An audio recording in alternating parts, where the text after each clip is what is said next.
Hey guys, I'm Amy. I'm a painter, and today I'm here to talk about ways that you can update shiny ceramic pieces that you're just not into anymore. You don't like the look of them, or you found something at a thrift store and you want to give it a completely different type of finish. Is that something you can paint? Is it something you can change and update?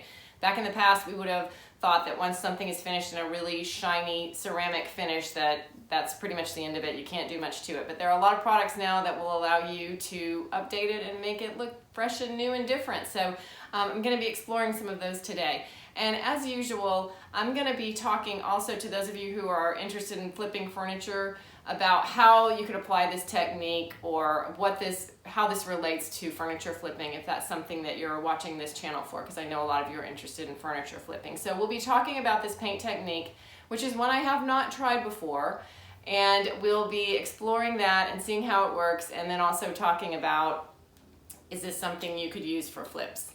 So if you're interested in furniture flipping, grab in the description below a link to my free furniture flip pricing worksheet, and that will give you a chance to fill it out and kind of figure out how much you should charge for something that you're flipping, or how much you can afford to pay for something in order to make the profit that you want, and kind of see whether it's worth what they're asking for it, or whether it's something you want to try flipping. Okay, I'm a painter and I like chalk paint and all different kinds of paint. I have a couple degrees in art, so painting murals, painting canvas, painting furniture, painting anything, that's what I'm interested in. But one technique that I've never tried, because I wasn't into the look of it, is putting a lot of heavy texture onto something. And I know that there are additives you can put into paint.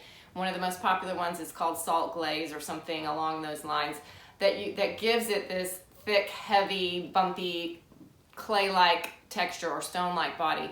And I've just never really wanted my pieces to look like that, so I've never actually tried that technique. But I watch Jamie Ray Vintage. A lot of you probably do who are watching this channel, and lately she's been painting this salt wash finish on just almost everything that she paints, and she's done it so often and they've ended up looking so cool that I've become a believer. I finally decided I should try it because that stuff looks cool and I like it, and I always thought I didn't like things with a thick, heavy impasto kind of texture, but it can be used in a lot of different ways, and a lot of those kinds of finishes are popular right now, either to make something look like an antique or to make something look kind of modern and cool, like a rough ceramic or stone piece. Those kind of looks are very in. Well, I've had my eye out at the thrift stores lately for things that have a shiny ceramic finish, the kind of thing that in the past I would have thought, stay away from that because it's just going to be very hard to paint over. And I thought I would look for specifically things that were not very cute the way they are, but had a nice shape and size that might end up being cute if they had a different texture and a different type of, if they looked like they were made out of a different kind of material. So I found some of those things and went to work, and I'm going to show you the ways I finished them out, 3 different things, and then 3 kind of different finishes to show you some of your options of what they look like depending on how you finish them out at the end. So here we have the 3 pieces that I ended up with, and I chose really slippery, shiny pieces because I wanted to test drive the surface before I ever do it on something that I might sell or give to somebody else and see how well it adheres. So I cleaned them really well with a solution of vinegar and water, and then taped off the places that I didn't want to paint. The salt additive that I was able to get my hands on locally the day I wanted to paint is called Sea Spray, and it's a Dixie Belle product. And then I used DIY paint in the color Weathered Wood. I started by mixing it according to the package instructions, and one thing I would recommend you do is not what I did here. You should put the paint in first and then pour the salt additive on top because it will be easier to mix. I ended up with a bunch of the salt in the bottom of the cup that I had to try and pull up to get to mix in, because it ends up making a very thick, pasty consistency, and you have to really stir it. That's why I got a plastic fork and a plastic spoon to really mix it in there well. I've been told that it should be a brownie batter consistency, and I'm going to be honest, I have not made brownies since I was a small child, and so I couldn't remember exactly how juicy the brownie batter is. I know it's thicker than cake batter and thinner than cookie batter probably, but I wish that I had thinned mine out a little more. I think in the end I should have made it a little bit juicier so that it would have gone on and had more coverage when I started painting the shiny surfaces.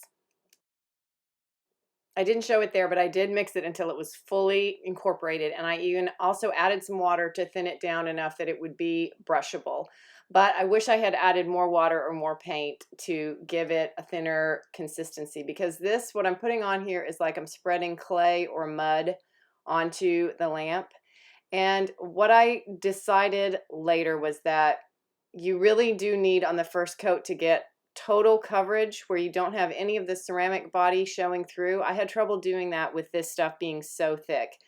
And in the end, I realized that if you can get full coverage where there is no ceramic showing through, then when the thing dries, it has this whole complete body that can stick to itself. Even if it doesn't stick to the lamp as easily, it's sticking to itself everywhere, not in little bitty pieces all over. And so it becomes much more stable and sturdy and one hard complete surface.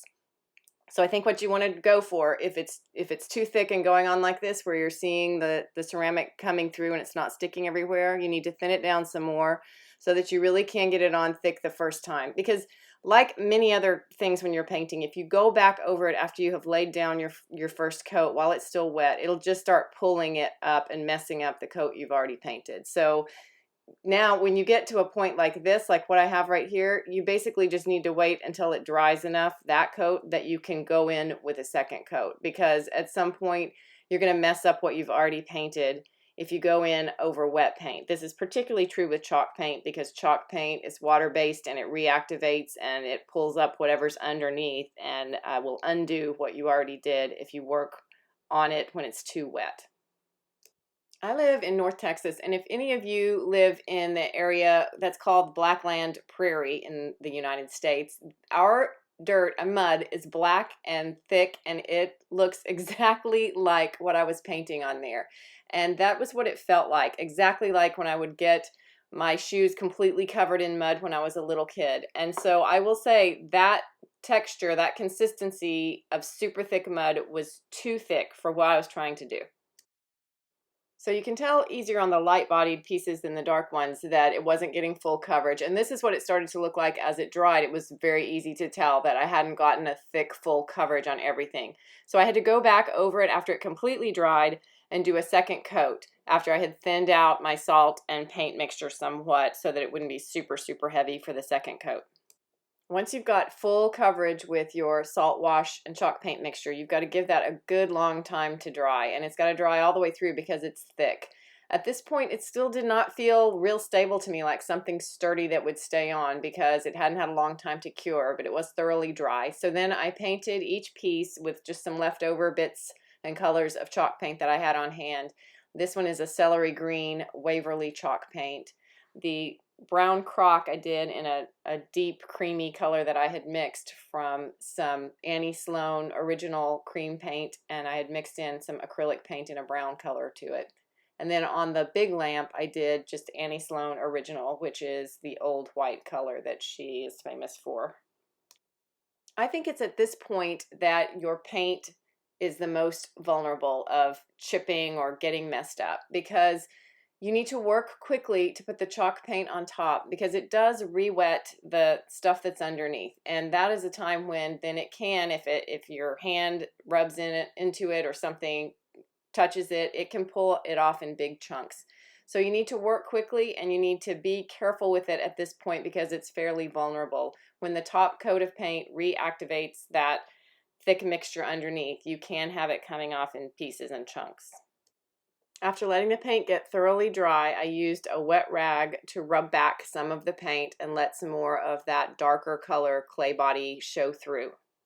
Once everything was really thoroughly dry, I gave them all a good coat of clear wax. This is Annie Sloan clear wax and a wax brush. I wanted to use some different colors of wax and test different finishes, but I started all of them with clear wax because that gives you more control of what you end up with. If you have the clear wax on first, I recommend that you do the clear first and then try other things.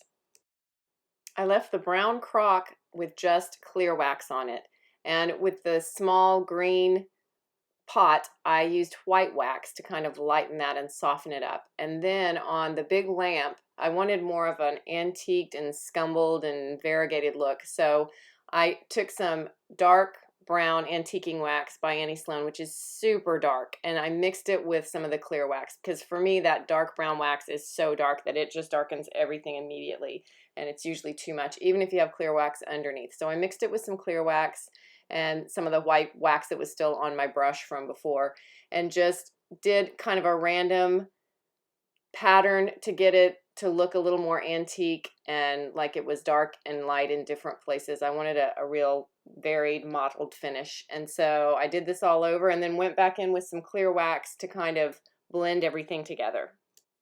And the last step it took to update this lamp was to paint that old gold kind of ratty shade with the Annie Sloan original color, which is that old creamy white color, and that brightened it up significantly. So in the end, here's what the crock looked like that only had clear wax on it. This is what the planter looked like, which had clear wax and then white wax on top of that.